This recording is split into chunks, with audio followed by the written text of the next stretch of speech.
Hello everyone, and welcome to my YouTube channel.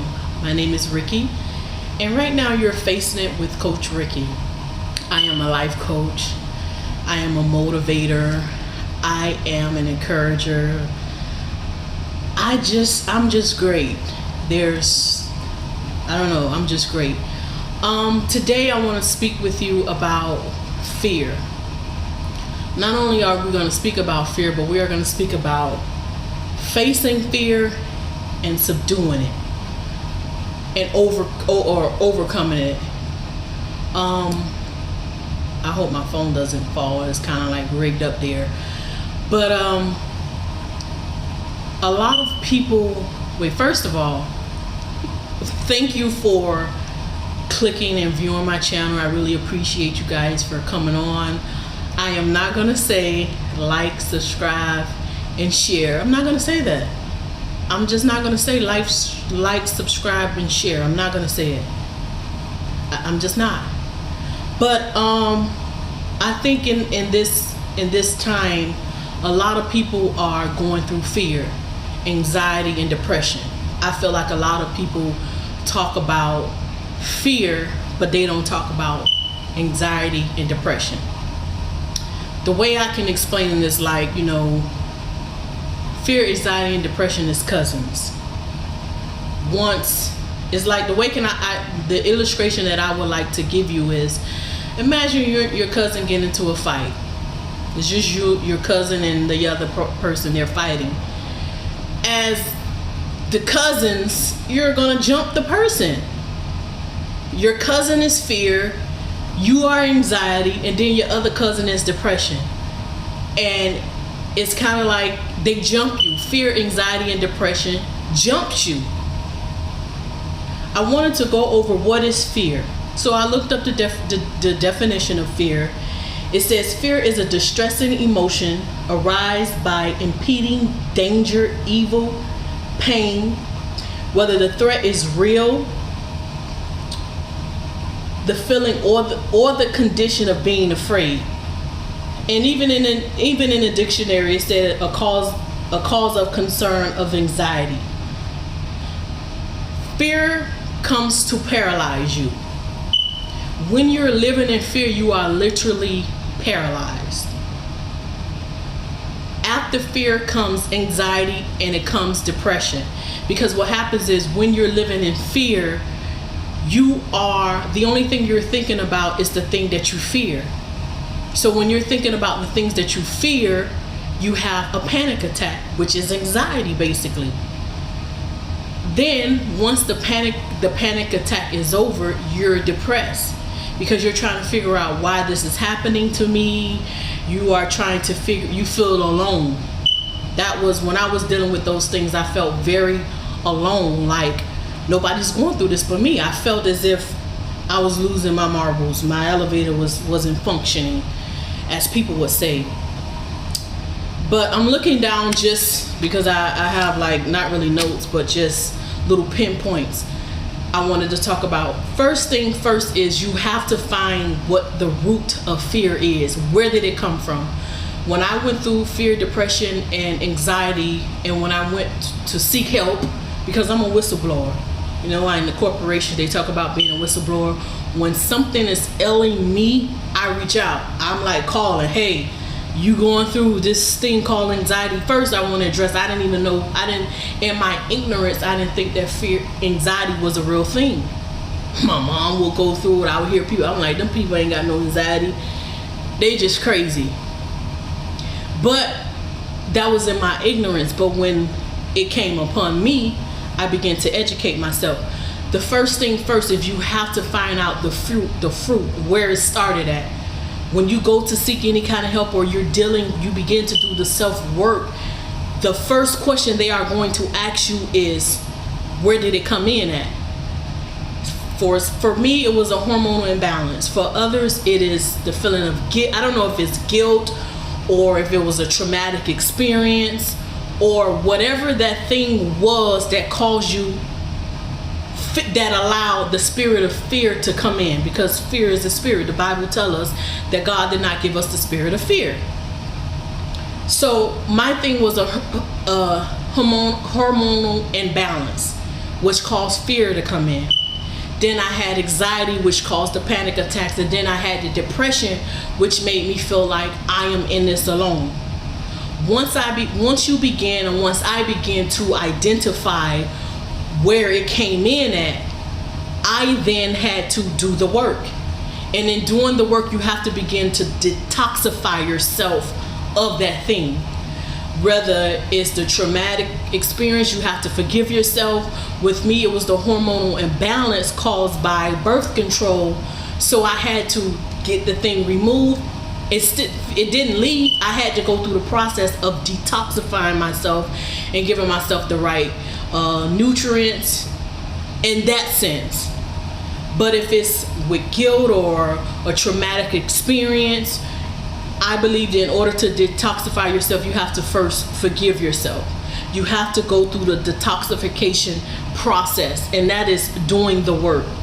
In the detoxification process, this needs to be done with a coach or a therapist, because you need someone to stand on the outside to begin to evaluate and see the areas that you need wisdom in order to kind of hear yourself, or whatever.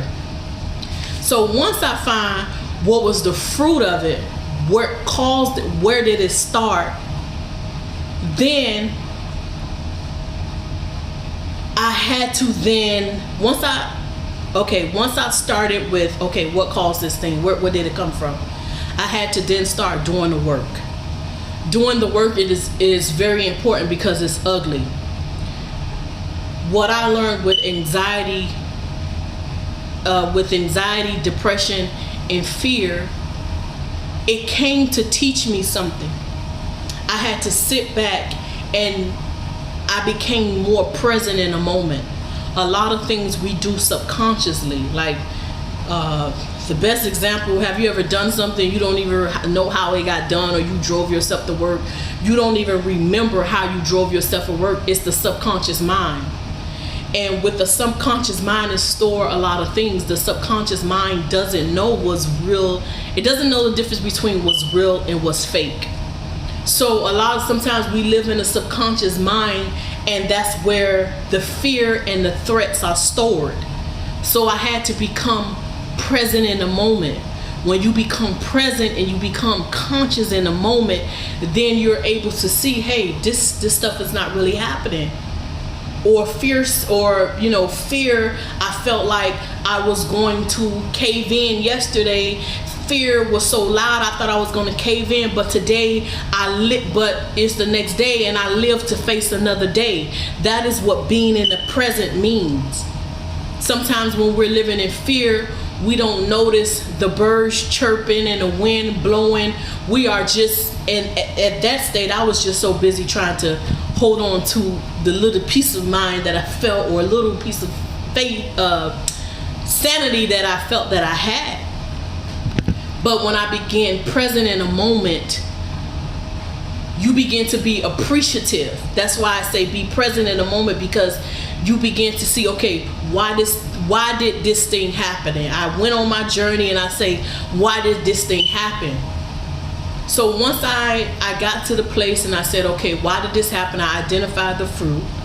And then I began to be present in the moment. To be able to do any work, to be able to do anything, you have to be present. Because if not, you'll just be doing things and not being productive and not being efficient. You can't live life without being productive and being efficient. It's like you're going around and around and around in a circle, and nothing is actually happening. Nothing is actually happening.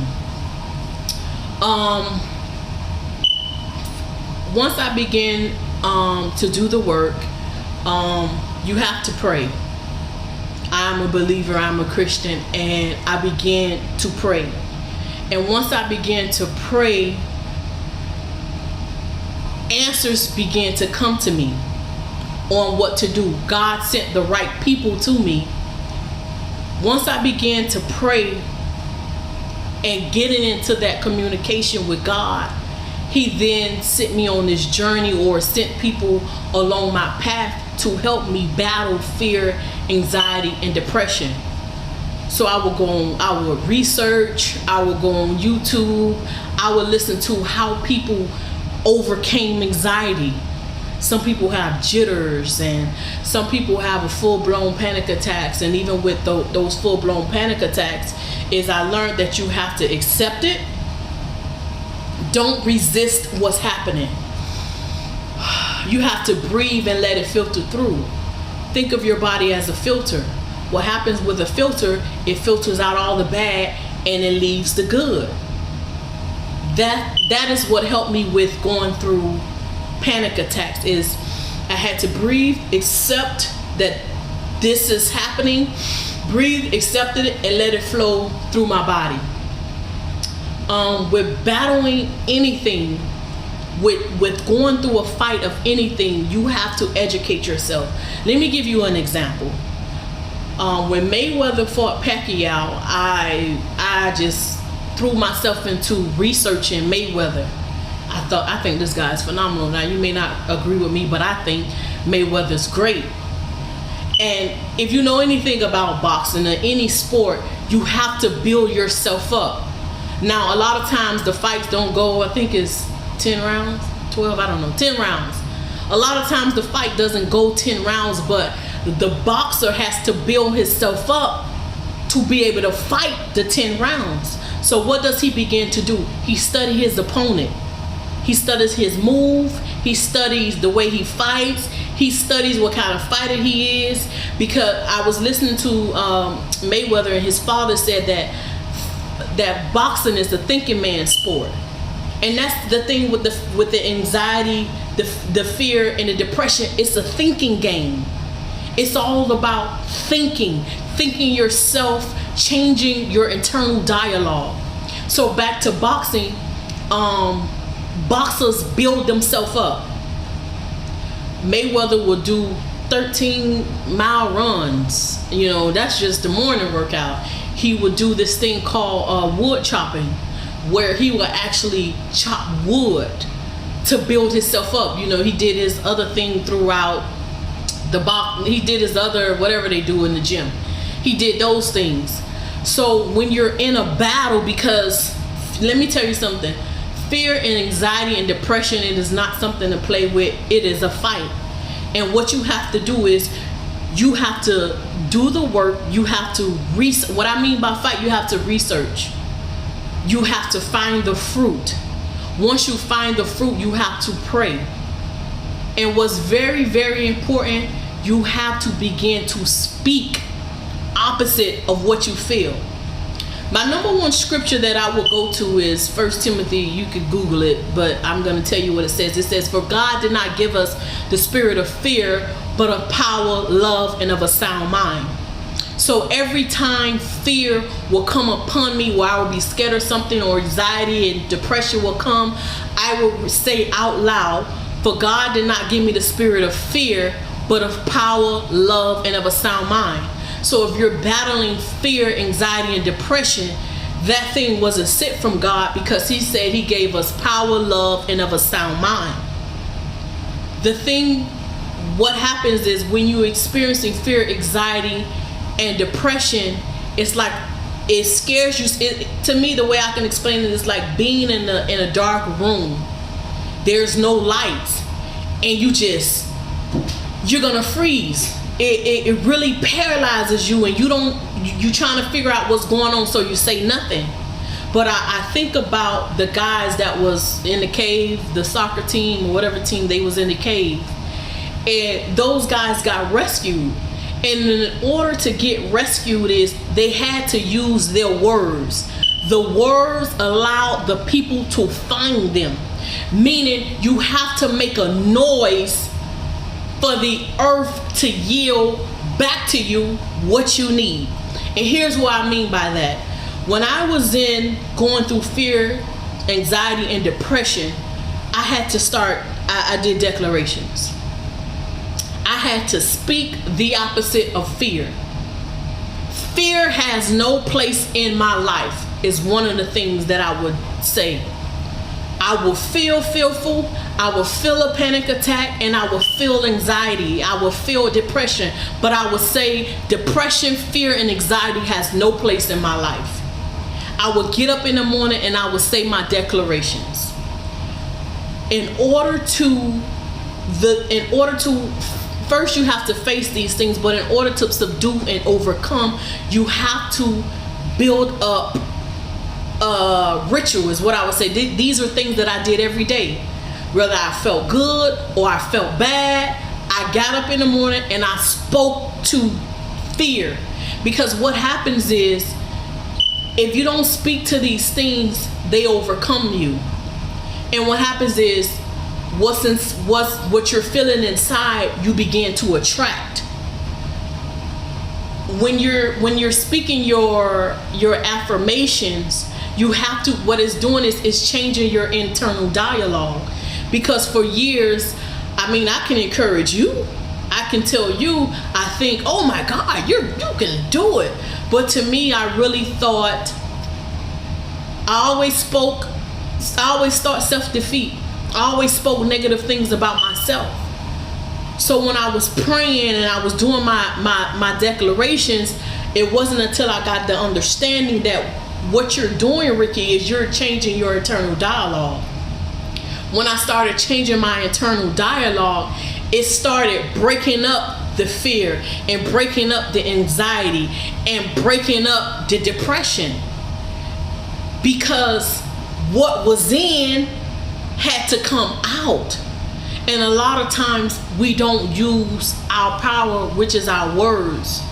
If you look in Genesis, God spoke and he said. In Genesis, it constantly said, and God said, and God spoke, and God said, and God spoke, and God said, and God spoke. So you have to speak. Words have power, and words activate things in your life. Remember when I was going through fear, anxiety, and depression, and I got hired at this job, and when I got there, the job was so gloomy. The lady treated me like, any kind of old way. Then I started doing the work, but I wasn't there yet.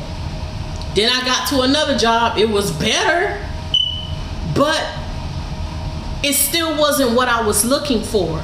Because when I was going through fear, anxiety, and depression, what it does is you lose your identity.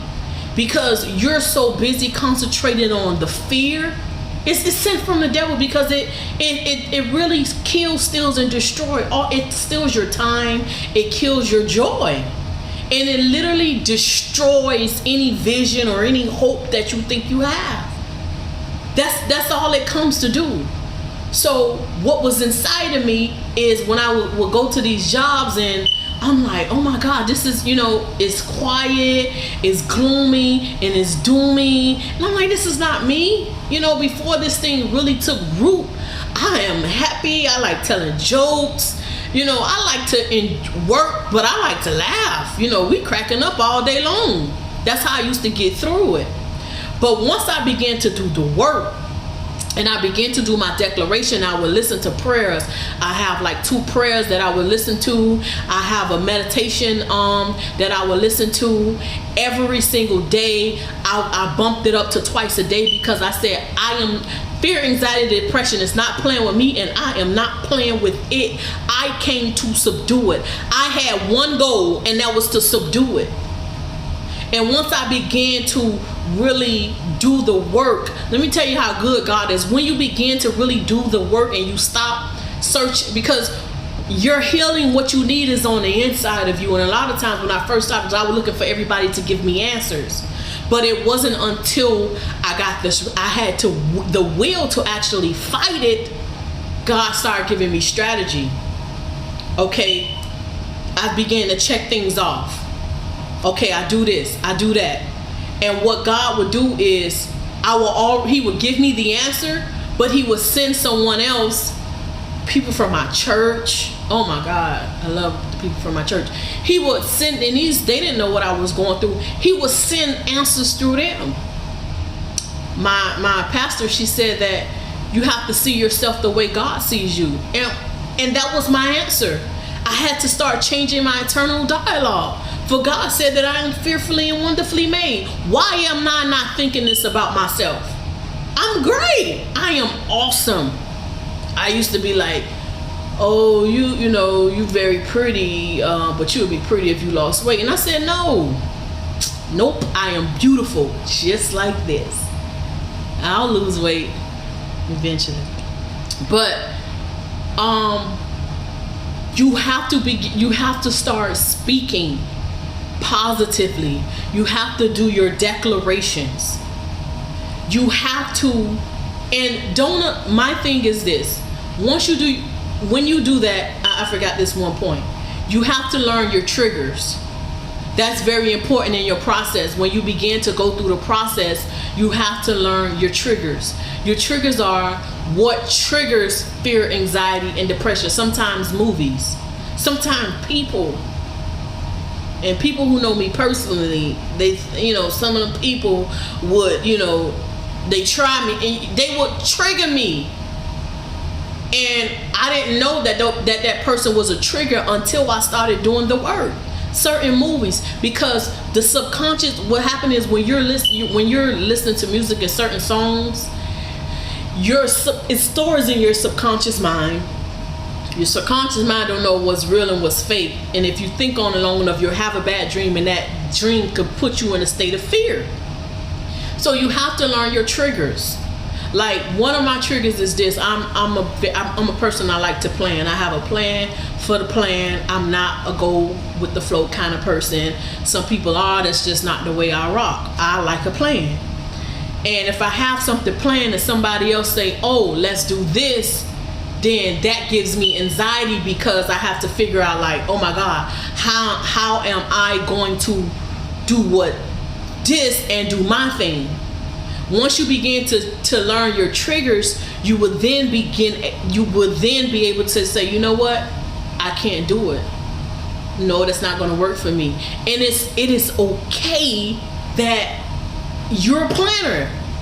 It's okay to learn what your triggers is, what you can and cannot do, until God delivers you from it. I don't want to be delivered from having a plan, because I think life is about planning. I'm a loner. Don't allow people to make you feel bad for who you are. That's you. It works for you. If you are a person that go with the flow, hey, that's what's up. But I'm a planner. And don't allow me to make you feel bad because you will go with the flower, and I'm a planner. So once you learn your triggers, you learn what to avoid. A bullet cannot come out the chamber unless you pull the trigger. If you stay away from things that triggers you, first you have to learn your triggers. Different movies was triggers for me. Because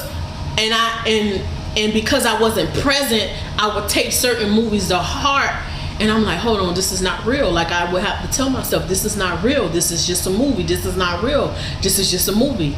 And I had to avoid certain movies. I had to avoid certain songs. I had to avoid certain things until I was over it.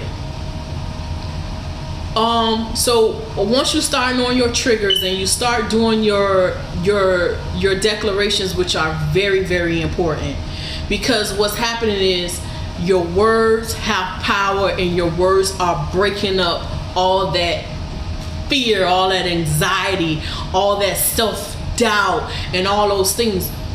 What I learned is this. You can spend, sometimes, it takes us years to get to a place of where we've had self-doubt, we've had defeat, we've always spoke negative. And when we speak negative things come back. So what was inside of us, we were speaking fear, we were speaking anxiety, we were speaking depression, though we were speaking words of depression, words of anxiety, all that stuff was in us. So what's in us, we attract. So it wasn't until I started speaking positive and saying my affirmations is when, let's go back to the job thing. Now I'm at a job where these people love me. Because when I got into this job, I said, listen, I had to pull myself to the side and have a self-consultation, and I had to say, hey, listen, let your light shine. You are great, man. I love being you. You're great, bruh. You know how to make people laugh. You know how to bring a situation calm. You are great. You know how to motivate. You know how to encourage. You see the positive side of things. I didn't know which job I was going to get. I had 3 jobs, like boop, boop, boop, boop, boop. But that was the one that called me first. And anybody know me knows I like money. So I went with the first call, which was money. And I got there and I'm like, man, God, these people treat me. Oh my God, when I come in, it's like, mwah, mwah, oh, Ricky, you so fine, you blow my mind. You know, they really, and I'm like, what was the difference? Because what's inside of me, I begin to attract it. You begin to attract what's inside of you. So it's very important that you change your internal dialogue. So I just want to recap. I really hope this video helped you out, because I could go on and on and on about this. But I want to recap. First, you need to find the fruit. You need to find the fruit of it, where this thing started at. Then you need to do the work. Then after you do the work, doing the work, you'll need to learn what's your triggers. You have to educate yourself about you, and you have to educate yourself about fear and anxiety and depression. Once you do those things, you need to get yourself in a church. You really do. You need to build up a support system. You need to build up a support system. People that will pray for you. But most importantly, you have to pray for yourself. The people that you build up is just for support. But what you are looking for is already inside of you. Because when you start changing your internal dialogue, and you start believing in yourself, and you start really trusting God, the universe, the earth, has no choice but to yield back to you what's inside of you. That's why I'm at a job where these people love me, because I changed my internal dialogue.